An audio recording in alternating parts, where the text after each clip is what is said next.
Hare Krishna, Hare Krishna, Krishna Krishna.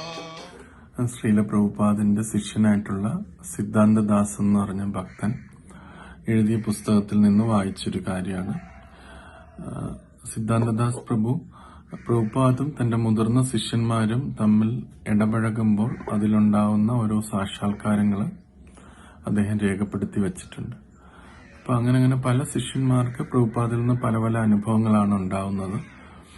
അപ്പൊ അതൊക്കെ നമുക്ക് സമക്ഷം അദ്ദേഹം കൊണ്ടുവന്നിട്ടുണ്ട്. അപ്പൊ അതുകൊണ്ട് നമുക്ക് ആ ഒരു പരിശുദ്ധ ഭക്തന്റെ മനോഭാവം എന്തൊക്കെയാണെന്ന് നമുക്ക് മനസ്സിലാക്കാൻ എളുപ്പമാണ്. പ്രഭുപാദിന്റെ ജീവചരിത്രം സരസ്വരൂപ മഹാരാജ് പറഞ്ഞിട്ടുണ്ട്. പക്ഷെ ഒരുപാട് ശിഷ്യന്മാര് പ്രഭുപാദും അവരും തമ്മിലുള്ള ബന്ധത്തെക്കുറിച്ച് പറയുന്നുണ്ട്.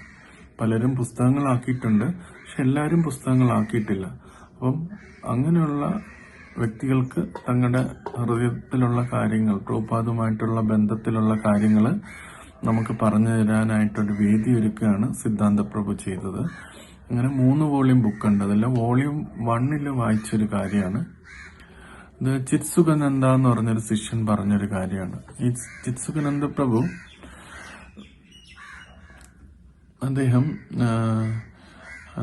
അദ്ദേഹം കാനഡയിലെ മോൺട്രിയൽ ഒരു ടെമ്പിളിലാണ് ജോയിൻ ചെയ്തത്. ഒരു 6 ആഴ്ചയേ ആയിട്ടുള്ളൂ. അപ്പൊ ആ സമയത്ത് അദ്ദേഹത്തിന് ഈ യമനിയമങ്ങളും 16 മാലയും ഒക്കെ ജപിച്ച് തുടങ്ങി സീരിയസ് ആയിട്ട് വന്നു. അപ്പൊ അദ്ദേഹത്തിന് ദീക്ഷ എടുക്കാനുള്ള സമയമായി. അപ്പൊ ആ മോൺട്രിയൽ ടെമ്പിളിൽ തന്നെ മറ്റൊരു ഡിവോട്ടി ഉണ്ട്, നന്ദകിഷോർ. അദ്ദേഹം പിന്നെ പ്രഭുപാദിന്റെ പേഴ്സണൽ സെർവന്റ് ആവുകയൊക്കെ ചെയ്തിട്ടുണ്ട്, നന്ദകിഷോർ. അദ്ദേഹത്തിന് 2ാമത് ബ്രാഹ്മൺ ദീക്ഷ എടുക്കാനും സമയമായി. അപ്പൊ ഇവർ രണ്ടുപേരും കൂടെ വിചാരിച്ചു, പ്രഭുപാദ് അപ്പം ബഫല്ലോ എന്ന് പറഞ്ഞ സ്ഥലത്ത് അമേരിക്ക ഉണ്ട്, ടെമ്പിളിലുണ്ട്, നമുക്ക് അങ്ങോട്ട് പോകാമെന്ന് വിചാരിച്ചു ദീക്ഷയ്ക്ക് വേണ്ടി. അപ്പം ഇവര് അന്ന് മോൺട്രിയലിൽ വളരെ ദരിദ്രമായിട്ട് ആയിരുന്നു ആ ടെമ്പിളിൽ പോയിക്കൊണ്ടിരുന്നത്. അതായത് ധനമൊന്നും ഇല്ലായിരുന്നു അവർക്ക്. ഒരു ആവശ്യത്തിന് അത്രയും ധനമോ ഡൊണേഷനോ ഒന്നും വരുന്നില്ലായിരുന്നു. അപ്പൊ അവർക്ക് ഒരു സ്ഥലത്ത് പോകണമെങ്കിൽ തന്നെ അവർക്ക് പലരിൽ നിന്നും ബെഗ് ചെയ്യേണ്ടതായിട്ട് വരും. അപ്പൊ ഇവര് രണ്ടും എന്ത് ചെയ്തു എന്ന് വെച്ചാല്, കുറച്ച് പണമേ ഉള്ളു. അപ്പൊ അവര് ഹിച്ച് ഹൈക്ക് ചെയ്തു, കൈ ഇങ്ങനെ വെച്ച് ഓരോരോ വണ്ടികൾ നിർത്തി അതിനകത്ത് കയറി അവര് പോയിട്ട് അവര് ടൊറന്റോയിലെത്തി. ടൊറന്റോയിൽ നിന്ന് പിന്നെ ഒരു ബസ് എടുത്തിട്ട് അവര് ബഫലോയിലേക്ക് പോയി.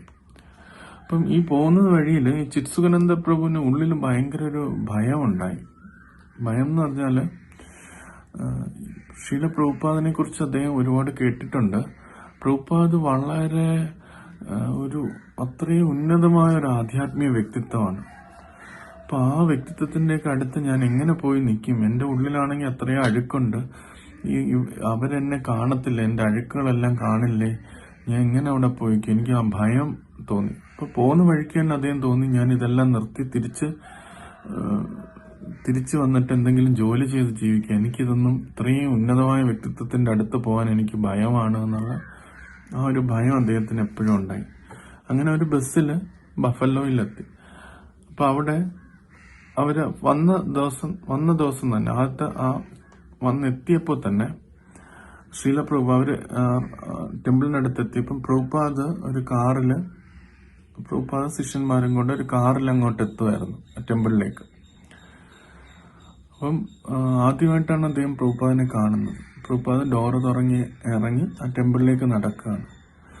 അപ്പൊ നടന്നു വരുന്ന സമയത്ത് അദ്ദേഹത്തിന് ഭയങ്കര ഉള്ളില് ഭയം ഇങ്ങനെ ഇതായിട്ടിരിക്കുക. അത്രയും പെട്ടെന്ന് നന്ദകിഷോർ പ്രഭു വീണങ്ങ് നമസ്കരിച്ചു പ്രഭുപാദിനെ. അപ്പൊ ഇദ്ദേഹവും അത് കണ്ട് പൂർണ്ണമായിട്ട് വീണ് നമസ്കരിച്ചു പ്രഭുപാദിനെ. പക്ഷെ പ്രഭുപാദ് നടന്നു വന്നിട്ട് പെട്ടെന്ന് ഇവർ രണ്ടുപേരുടെയും തലയിൽ ഇങ്ങനെ തടവിയിട്ട് അദ്ദേഹം നടന്നു കയറിപ്പോയി. അപ്പൊ ആ ഒരു ചെറിയൊരു പ്രവർത്തനം പ്രഭുപാദ് ചെയ്തപ്പോ, ആ കാര്യം പ്രഭുപാദ് ചെയ്തപ്പോ അദ്ദേഹത്തിന്റെ ഹൃദയത്തിലുള്ള എല്ലാ ഭയവും അദ്ദേഹത്തിന് പോയി. അപ്പം അദ്ദേഹം തന്റെ സാക്ഷാത്കാരം പറയുകയാണ്, നമ്മൾ ആത്മീയ വ്യക്തിത്വം എന്ന് വിചാരിക്കുമ്പം ആത്മീയ കാര്യങ്ങള് അപ്പം ഭൗതികപരമായിട്ട് വളരെ കോൾഡ് ആയിട്ടുള്ളൊരു പെരുമാറ്റമായിരിക്കും, അല്ലെങ്കിൽ ഡീലിങ്സ് ഒക്കെ വളരെ കോൾഡ് ആയിരിക്കും, അല്ലെങ്കിൽ വളരെ അലൂഫായിട്ടായിരിക്കും ആ വ്യക്തിത്വം നിൽക്കുന്നതെന്നായിരുന്നു ചിത്സുഖാനന്ദ പ്രഭുവിന്റെ ചിന്താഗതി. പക്ഷെ ചിലപ്പം ഒരു ആത്മീയ വ്യക്തിത്വം വളരെ സ്ട്രിക്റ്റ് ആയിട്ട് ഇടപഴകും. അത് മറ്റുള്ളവര് തങ്ങളെ മിസ്യൂസ് ചെയ്യാതിരിക്കാൻ വേണ്ടിയായിരിക്കും. പക്ഷെ അവരുടെ ഉള്ളിൽ എപ്പോഴും മറ്റുള്ളവരോടുള്ള സ്നേഹവും അവര് വളരണം എന്നുള്ള ആഗ്രഹമായിരിക്കും അത്തരം വ്യക്തിത്വങ്ങൾക്കുള്ളത്. ശീല പ്രഭുപാദിന്റെ അത് ഹൃദയത്തിൽ ഭഗവാനായിട്ട് ഇൻസ്പയർ ചെയ്താണ് പ്രഭുപാദിന് ഇങ്ങനെ അദ്ദേഹത്തിന്റെ തലയിൽ തടയിക്കൊണ്ട്. അപ്പോഴത്തേക്കും തന്നെ അദ്ദേഹത്തിന്റെ എല്ലാ ഭയങ്ങളും അവിടുന്ന് പോവുകയാണ് ചെയ്തത്. എത്രയും ഒരു അച്ഛൻ മകനെ ഇങ്ങനെ തൊടുന്നത് പോലെ അദ്ദേഹത്തിന് തോന്നുകയും പ്രഭുപാദിന്റെ അടുത്തേക്ക് പ്രഭുപാദിനെ കുറിച്ചുള്ള ഭയവും അതെല്ലാം അദ്ദേഹത്തിന് പൂർണ്ണമായിട്ട് മാറിപ്പോവുകയും ചെയ്തു. പിന്നെ ചിത്സുഖാനന്ദ പ്രഭു പിന്നെ ഭാവികാല ടെമ്പിൾ പ്രസിഡന്റും ഒക്കെ ആവുകയൊക്കെ ചെയ്തു. അപ്പം യഥാർത്ഥത്തിൽ ആത്മീയത എന്ന് പറഞ്ഞാൽ ഈശ്വരനോടുള്ള സ്നേഹമാണ്.